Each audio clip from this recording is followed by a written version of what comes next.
It was a little over 6 years ago, and I wish I could tell you what spirit moved me to put my mother's maiden name, as it was originally spelled, into a computer search engine in the middle of my workday. But I did, and I was flabbergasted to see Up at Pop with a story about looking for love posted on the Angel Island Immigration Station website. A story written about my mother, telling me some details of her detention at Angel Island that I certainly had not been aware of, and suggesting some details of her transition from China to Angel Island and ultimately into the United States that my mother had never spoken to me about. The result was an email back to the Angel Island folks saying, guess what? I'm Rosa Ginsburg's son. And if you want to know the rest of the story, I'd be happy to share it with you. The result was that a few months later, we met at their offices in the Bay Area, and I brought papers from my mother, her passports, and a number of her other documents, and my wife and my daughter, Heather, and I spent an amazing half a day reading through her papers, her interrogations, finding out about what some of the things in those papers really meant, and trying to piece together also the history of my mother's sister, who was in Shanghai, and her husband, my grandmother, and my grandfather, all of whom are in Shanghai. My mother subsequently, a teenager, ended up on a ship heading here to San Francisco, and not having funds and not having proper papers, was promptly interrogated at Angel Island, and ultimately was admitted to the United States. That saga of resilience, that saga of fortitude, and that story is as meaningful today as it was when my mother came here. But in some respects, even more meaningful for me was the fact that our daughter Heather chose to take it up, to research what we didn't know, to find out more about Shanghai, about my parents' transition and escape from Vienna, and ultimately her entry into the United States. And was so motivated by her grandmother's story that she came to write a one-act musical piece to describe that experience and tell that story.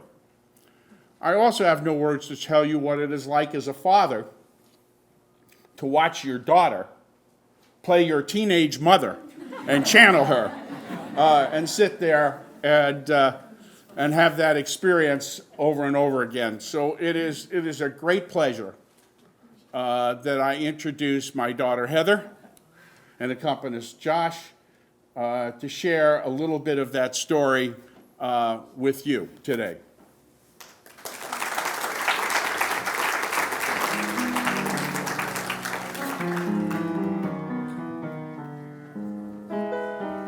So, as my father said, come back here. That was quite emotional. So it was an amazing day when we found out my grandmother's story. I had never known that she was in Shanghai, and I did not know that she was detained at Angel Island. And being an artist, I see things through the lens of wanting to create something that is always remembered. And her story struck me so hard that I needed to write about it. Being a novice composer, I took a hand and made this show. So we start with I'm stuck, where I'm detained at Angel Island, where she was. Half of the show is original interrogation from her time there, and half the show is me guessing what this experience was like for her, and seeing it through my lens and what I know of my grandmother.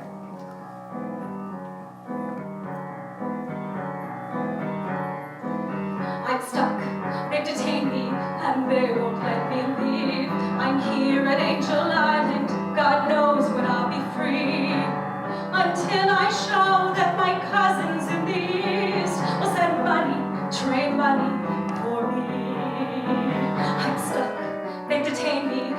they won't let me leave. I'm here at Angel Island, God knows when I'll be free. The boat ride over cost more than I thought. I was queasy, exhausted, now $250's all I've got. Ay, ay, ay. I'm stuck, they detain me, and they will question me. I'm here at Angel Island, is there hope for me? Officers will question every detail of my life, but please, oh please, don't bother sending money. I'll be fine. I'm stuck, they detain me, and they will question me. I'm here at Angel Island. Just say a prayer for me. But don't worry, Herbie, your girl's got a plan. But for now, just know I'm stuck.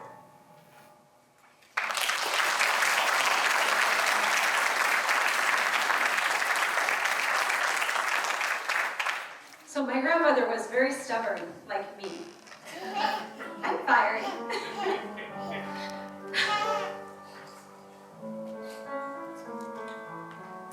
And it was hard to imagine what it could have been like for her at 18 years old, with $250 in her pocket, trying to make it with nobody else, to get to America while her father was very sick, trying to get them out of China and into the United States. She was brave, the way I would never have to be brave, thank God. But she did. And she took that risk. And she made it through.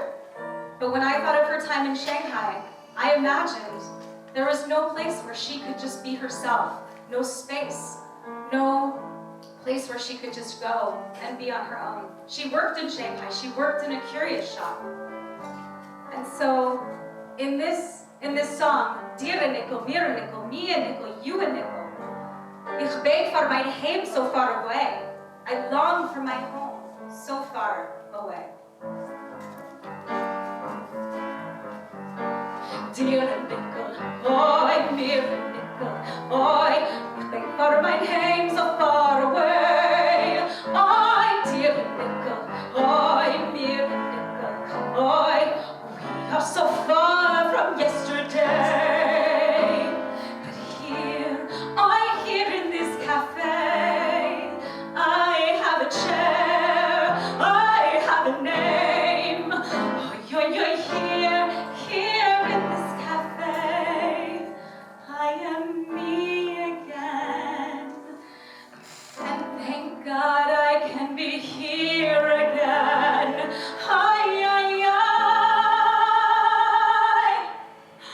Dear nickel, oi, mir nickel, oi, who will survive just one more day? Oi, dear nickel, oi, mir nickel, we all are here in this decay. But here on these streets, all eyes are waiting, all mouths are hungry. Here on these dirty streets, I long for home again.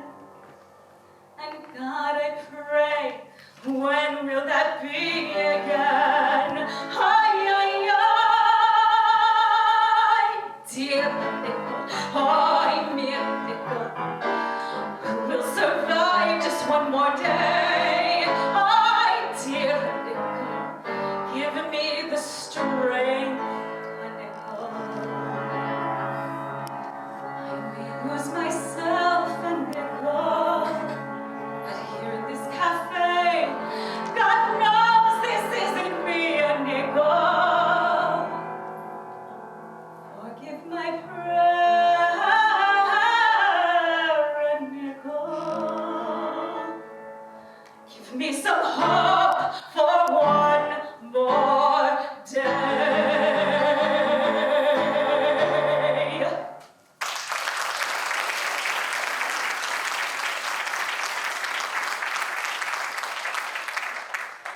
The last thing I want to sing for you is a song called Flowery Flag. There was a poem written on the bunks at Angel Island, and the Chinese called the American flag Flowery Flag. And when I read this poem, to me, I thought it was a symbol for hope, a feeling of going back home, someplace that felt familiar, someplace that they could find freedom and a new beginning. And I think this is what my grandmother finally found when she entered into the United States through that flowery flag. Talk about going to the land of the flowery flag, that flowery flag. There were words of farewell to the parents, many feelings, many tears, face to face with the flowery flag, that flowery flag. Do not forget the day when you came ashore. Do not forget, do not forget.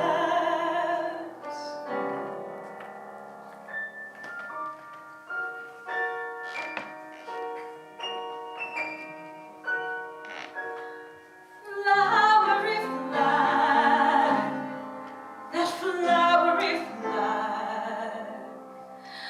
There were words harsh as tigers, a taste of it all, leading me back, leading me back.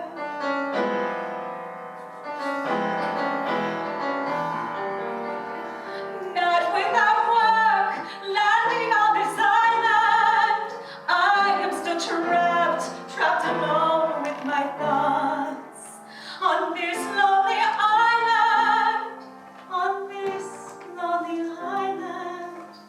When I finally land in the land of the flowery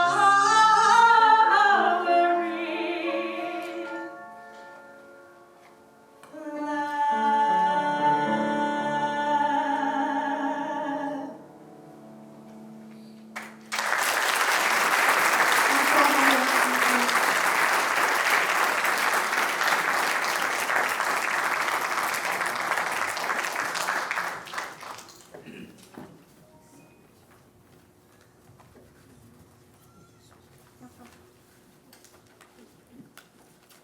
Thank you so much, Heather, Father, and your accompanist.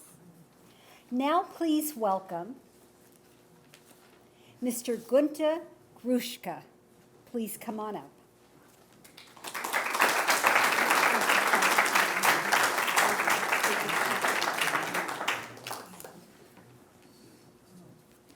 Thank you so much for coming.